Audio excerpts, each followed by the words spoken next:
The controversial businessman and political fixer Bron Mogotsi has threatened to disclose the names of other individuals allegedly paid by attempted murder accused entrepreneur Vusimuzi Matlala as investigations into the matter continue. National spokesperson Atlanta Mate confirmed that officers recently visited Mogotsi's Northwest premises as part of ongoing probe, which has already been addressed before both the ad hoc committee in Parliament and the Matlanga Commission of Inquiry.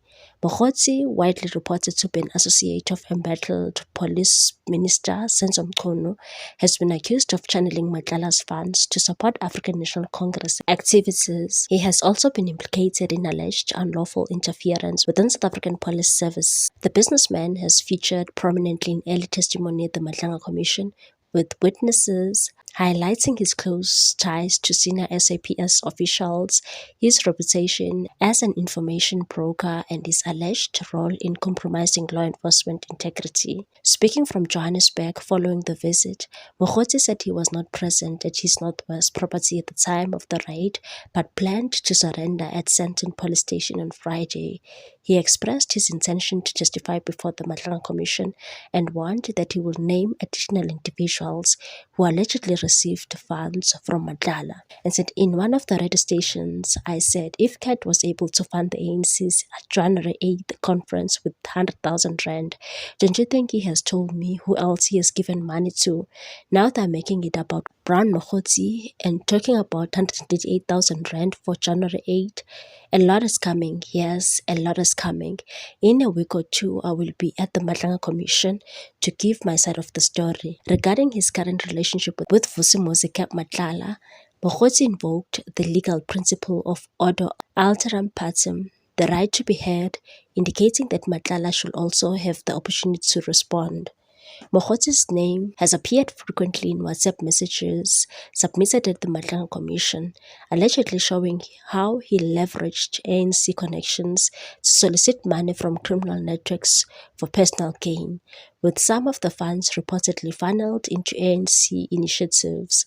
Last week, the ANC distanced itself from allegations of organized criminal activity involving Mogotsi, stating that he was not a registered member of the party.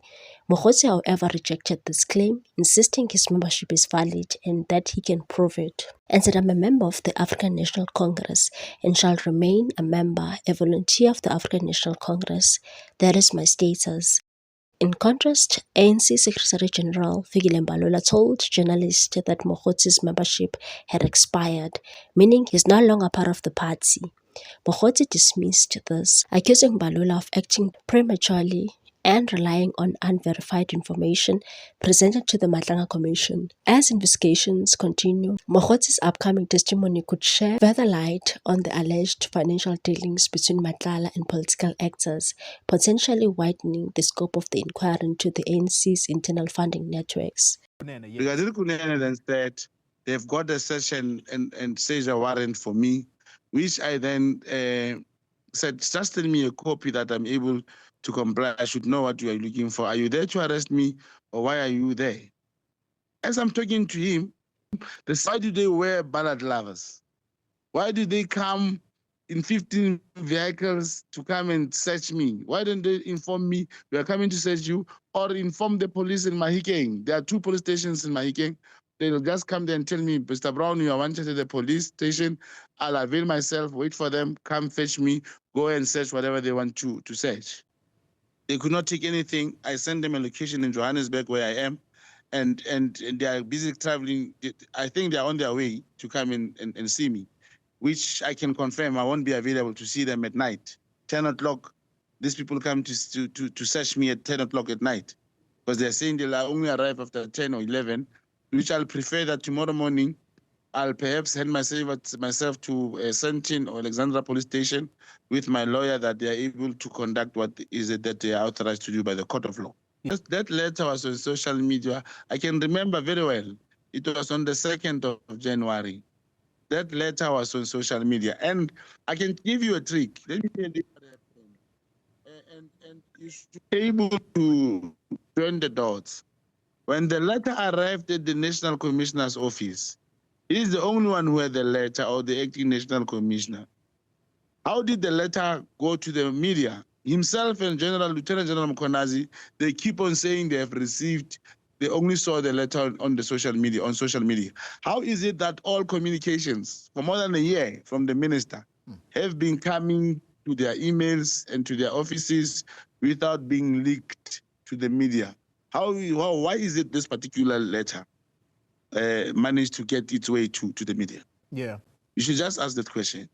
Yes, I've got it on the 2nd, and I was not the only one. It was all over social media. I did, yes. Remember, and you must check the message which is written there. The political task team that has been harassing you has been disbanded.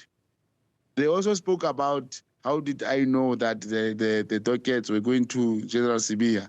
It's a norm. It's a norm. If you are in this environment, the Deputy National Commissioner is responsible for all the dockets in the country. That's why I knew that those dockets must finally, of some way, be handed over to Deputy National Commissioner CBA, so that they can be free now, so that they can say, oh, I want to tell about this lab, so that they can be free because they went to his house. Remember, I'm going to the commission. A lot is coming. Mona ntateqoli kukhala amadoda uzonibona xa sendifikile phaya hola banna.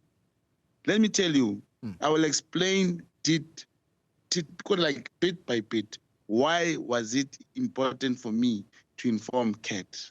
In one of the radio stations, I said, if CAT was able to fund the ANC January 8th with 100,000, whatever, don't you think he has told me who else has he given money to?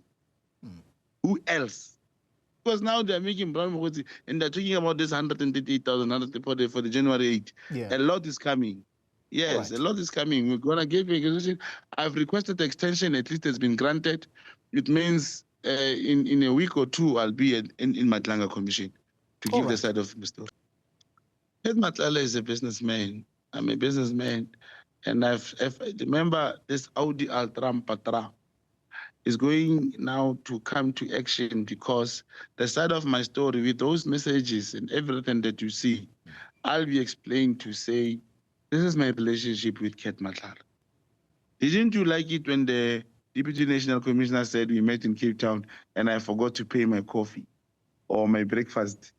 You must just think along those lines. Thank you. What's your take on this one, people? Thanks for watching. Please subscribe for more news.